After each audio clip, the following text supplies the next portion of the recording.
Bonjour à tous, infiniment heureux de vous retrouver en cette magnifique matinée que Dieu nous offre sur la terre pour partager ensemble le Ritat du jour. J'espère que vous allez bien et que vous avez passé une bonne journée. Nous allons partager ensemble le Yom Sheni, le deuxième jour de la semaine de la parashat Va'era. Et nous sommes aujourd'hui le Chav Gimel Tevet et Tafshin Pe Gimel, Shnatakel, l'année du rassemblement. Leilou Nishmat aujourd'hui, Sima Bat Esther Golda. Leilou Nishmat, Sima Bat Esther Golda. Et nous allons commencer tout de suite par le Chumash de la parashat Va'era.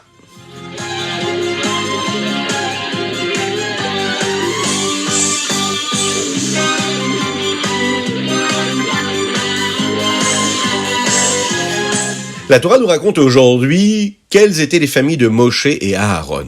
Vous le savez, Moshe et Aaron faisaient partie de la tribu de Lévi. Et dans cette tribu de Lévi, il y avait différentes familles. Parmi ces familles-là, il y avait la famille de Amram. Les béné Israël leur donnaient beaucoup de respect. Il faut savoir que Moshe et Aaron étaient les élus de ce peuple-là. Et ils vivaient dans une maison qui était pleine de Torah, une maison où il y avait beaucoup de Hirat Shamaïm, de crainte de Dieu, une maison où on avait une foi et une confiance en Dieu qui était très forte, très puissante. C'était une famille aussi qui a toujours voulu donner sa vie pour Akadosh Baruch Hu, pour Dieu, et toujours donner sa vie pour les autres. Ils avaient une Ahavat Israël, un amour du prochain débordant. C'est la raison pour laquelle, on va le voir, à travers l'histoire, Moshe et Aaron vont tout faire à chaque fois pour sauver le peuple juif, pour leur apporter quelque chose de positif. Rashi d'ailleurs nous rapporte quelque chose de très intéressant. Dans le texte, nous voyons que la Torah nous parle d'abord de Réhouven et de Shimon avant de nous parler de la famille de Lévi, dont étaient issus Moshe et Aaron.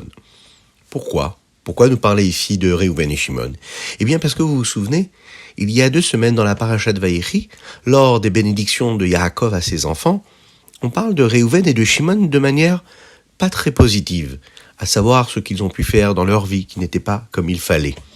Et bien là, le texte vient nous parler d'eux, pour nous parler d'eux de manière positive, pour nous dire qu'ils avaient des valeurs inestimables. Ils font partie des 12 tribus, pour nous rappeler qu'ils avaient quelque chose de particulier eux aussi, qu'ils étaient importants. On nous donne d'ailleurs le nom de leurs enfants, et on décrit quelles étaient leurs familles, comment est-ce qu'ils se sont mariés. Et enfin, le texte va nous parler de Lévi. Lévi qui va avoir différents enfants, Gershon, Kehat et Merari.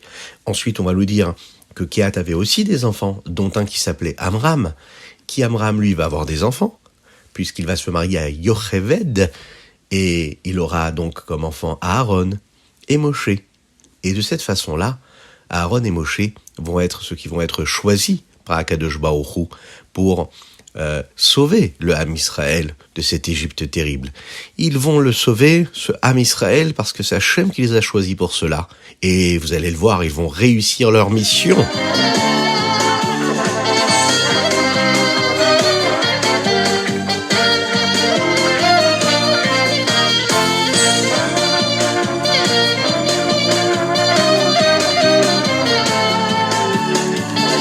Et nous passons tout de suite au Teilim du jour. Aujourd'hui, nous sommes le Chav Gimel du mois de Tevet, le 23 du mois de Tevet, et le chapitre que nous allons lire, c'est le Kuf Chet jusqu'au Kuf Yud Bet. Le premier verset de ce chapitre Kuf Yud Bet dit comme ça. Alléluia, Ashrei ish yareh et Hashem bemitzvotav chafetz meod.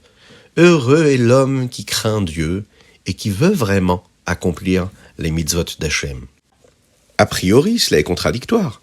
Si l'homme craint Dieu, alors dans ces cas-là, pourquoi est-ce qu'en même temps, il peut aimer faire les mitzvot ? A priori, si on craint, eh bien c'est que quelque part, on a un petit peu peur. Et donc on fait parce qu'on a peur. Comment est-ce qu'on peut en même temps aimer les mitzvot et être heureux de cela ? Essayons d'imaginer une situation qui ressemble vraiment à cela. Le directeur d'école est là, il est présent près de vous. Alors vous le respectez, vous le craignez, c'est tout à fait normal. Au même moment, il y a votre tonton ou votre tata qui passe par là. Et c'est votre tonton ou tata préféré. La seule chose que vous avez envie de faire, c'est courir vers lui, lui parler, être heureux, chanter, danser avec lui. Alors, comment est-ce qu'en même temps on peut ressentir de l'amour et en même temps de la crainte ? Le Admour Hazaken, dans le Torah Or, nous l'explique. Et il nous dit que ces deux côtés-là, c'est ce qu'il y a chez chacun et chacune d'entre nous, dans notre rapport et notre contact avec Dieu. Nous appelons ça dans la Chassidoute Ratso Veshov. Ce sont deux mouvements qui peuvent paraître contraires, mais qui en réalité nous montrent réellement ce que nous voulons créer avec Dieu. C'est de cette façon qu'on peut s'approcher d'Hachem. C'est de cette façon aussi que l'on se comporte avec lui. La première étape, c'est que un homme ressent combien il est petit. Il se ressent tellement petit envers Akadosh Baruch Hu qu'il pense vraiment à la présence d'Hachem. Il se dit, je suis tellement petit, et Dieu il est tellement grand. Il se sent tellement peu important face à l'immensité de Dieu. Alors il se dit, mais comment moi, un petit homme comme ça, je peux étudier la Torah? Comment est-ce que je peux avoir le mérite de faire des mitzvot? Comment est-ce que je peux me connecter à de la gdoucha, à de la sainteté, pour Akadosh Baruch Hu, qui lui est le créateur du monde entier, avec toute cette créature-là, céleste, terrestre, avec toute cette nature, tous ces arbres, tous ces animaux, tous ces milliards d'êtres humains qu'il y a sur Terre. Mais qui je suis? Moi, je suis tout petit. Comment est-ce que moi, je peux me rapprocher d'Hachem comme ça et accomplir sa Torah? Qui suis-je pour avoir ce mérite? C'est ce que nous appelons le ratso, le mouvement qui vient du bas vers le haut. Mais vraiment, au même moment, on doit se souvenir qu'on est peut-être petit, peut-être que nous n'avons a priori pas d'importance. Mais Akadosh Baruch Hu nous a choisis. Nous disons dans la tefila, dans les brachot, les bénédictions du matin, Asher Bachar Banu Mikol Amin. Il nous a choisis. Ça veut dire qu'il nous donne la possibilité et l'occasion de venir ici-bas dans ce monde-là, pour amener Mashiach, pour faire la Torah, pour faire les mitzvot. Et de cela, on doit être très, très, très, très, très heureux. C'est ce que nous appelons le mouvement de Shov. D'un côté, on se sent tout petit, mais de l'autre côté, on sait qu'on a une chance phénoménale de cela. C'est la raison pour laquelle le Teilim, David HaMelech ici nous le dit. D'un côté, on craint Dieu, mais d'un autre côté, on est tellement heureux qu'Akadosh Baruch Hu nous ait choisis pour accomplir sa mission qu'on peut se réjouir et danser pour cela.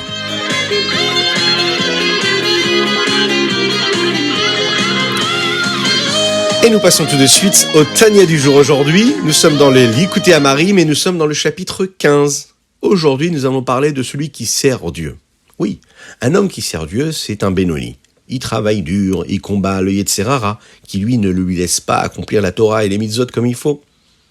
Il va aussi faire attention à ce que son corps ne serve qu'à faire des mitzvot et d'étudier la Torah. Il sert Dieu, c'est ce que nous appelons un Eved. Maintenant, le vrai Eved, c'est le tzaddik. Un petit peu comme celui qui est roi. Vous savez, celui qui est roi, c'est celui qui a des sujets, qui a un peuple. Et celui qui est Eved, c'est celui qui sert le roi. Maintenant, celui qui réussit à servir le roi comme un esclave qui sert son roi, c'est en fait quelqu'un qui n'a même plus de volonté propre. La seule volonté qu'il a, c'est la volonté d'Hachem. Maintenant, il y a celui que nous appelons Asher Lo Avado. Alors, il est un petit peu comme un Benoni, lui. La seule chose, c'est qu'il ne sert pas Dieu en travaillant comme un Eved. Il sert Dieu, mais il n'a pas réussi à faire partir complètement l'envie de faire l'inverse de la volonté de Dieu. En fait, tant que l'homme ne fait pas d'Averot, il peut être un Benoni. Et il y en a pour qui c'est facile de ne pas faire d'Averot. Ils n'aiment pas manger de la nourriture non cachère, ils n'aiment pas dire de mauvaises paroles, ils n'aiment pas perdre du temps. Ils aiment étudier la Torah. Mais ils ne sont pas en train de combattre le Yetzer Hara. C'est facile pour eux. On a tous des amis qui aiment parler sur les autres, que Dieu nous en préserve, qui aiment faire la shonara, et on a d'autres amis qui, eux, n'aiment pas particulièrement dire des mauvaises paroles, qui n'aiment pas mal se comporter. On a des copains, par exemple, qui aiment bien faire la tfila. On peut avoir des connaissances qui, eux, quand ils sont en train d'étudier la Torah, ils sont heureux d'étudier ou de faire la tfila. Et puis on en a d'autres, on sent qu'ils n'aiment pas vraiment ça. Donc, quand c'est facile, donc a priori, il n'y a pas de combat. Et s'il n'y a pas de combat, a priori, on n'a pas l'impression que cet homme-là est en train de servir Dieu, puisque c'est pas difficile pour lui. Et là, le Rabbi Shlomo Zalman nous explique quelque chose de magnifique. Il nous dit, chaque juif, chacun et chacune d'entre nous, on aime Akadosh Baruch Hu. Pourquoi est-ce qu'on l'aime ? Parce qu'on est juif. Et comme on aime un petit peu Dieu au moins, on n'a pas trop besoin de faire d'efforts a priori. On n'a pas besoin d'aimer plus Dieu. Et on peut devenir en fait ce serviteur d'Hachem et devenir vraiment quelqu'un qui sert Dieu et être appelé Oved Elohim, celui qui sert Dieu, si je suis capable de faire plus que ce que mon cœur me demande.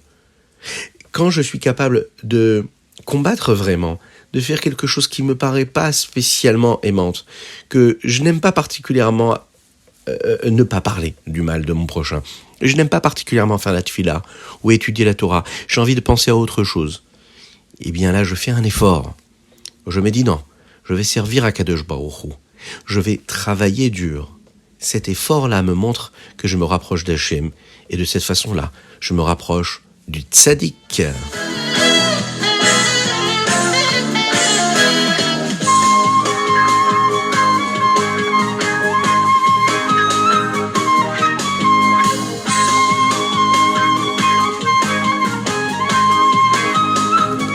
Et nous passons tout de suite au Hayom Yom, aujourd'hui le Chav Gimel Tevet. Oi va voy, c'est terrible ce que je viens de voir ou ce que je viens d'entendre. Ça nous arrive d'avoir cette réaction. Ici le rabbi nous dit qu'un homme parfois voit quelque chose de négatif qui arrive dans le monde. Et là il soupire, il dit « Oh là là, c'est terrible ce que je viens d'entendre ou ce que je viens de voir ». Le rabbi nous dit « Ça ne suffit pas de soupirer. Ce qu'il faut, c'est faire en sorte que les choses changent. Il faut vraiment envie d'apporter des solutions aux problèmes. On peut tous, chacune et chacun d'entre nous, aider l'autre à trouver la solution, aider l'autre à étudier mieux la Torah, aider l'autre à mieux accomplir une mitzvah. En fait, on a chacun et chacune d'entre nous quelque chose de particulier, une force particulière. On n'est pas tous les mêmes, mais on a tous quelque chose de différent de l'autre, mais quelque chose qui nous appartient à nous. Et on peut aider, en fait, son prochain, avec ce qu'on est capable de faire. Il y en a un, il va faire un beau dessin pour son ami. Il y en a un, il va chanter pour son ami. Il y en a un, il va, travailler de cette façon, lui donner de la tzedaka. Il va l'encourager, il va lui dire « Viens avec moi à un cours de Torah. Toi, tu ne sais pas lire Aleph Bet, je vais t'aider à apprendre le Aleph Bet. Toi, je peux te renforcer à accomplir les mitzvot, je vais t'aider à le faire.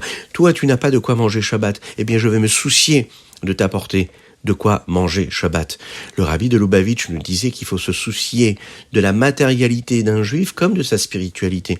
Pas se dire « Oui, je dois vraiment faire tout ce qui est dans mon pouvoir pour que les autres y fassent des mitzvot. » Pas que ça. Il faut aussi se dire, est-ce que mon prochain, est-ce que mon voisin, il a de quoi manger ? Peut-être qu'il n'a pas. Est-ce que mon voisin de classe, il a son goûter ? Peut-être que si moi j'ai un goûter aujourd'hui, je peux lui donner un petit morceau de mon goûter. Et j'attends même pas qu'il me le demande, je lui donne. Des fois, donner à manger à un juif, c'est aussi important que de l'encourager, par exemple, à mettre les téphilines. C'est tellement important parce que c'est la base, c'est la Havat Israël. Que Dieu fasse qu'on puisse toujours être tourné vers notre frère, qu'on puisse toujours lui donner, lui apporter beaucoup de Havat Israël. Et par cela, vous connaissez la fameuse promesse. Grâce à cela, eh bien, c'est sûr que Mashiach arrivera.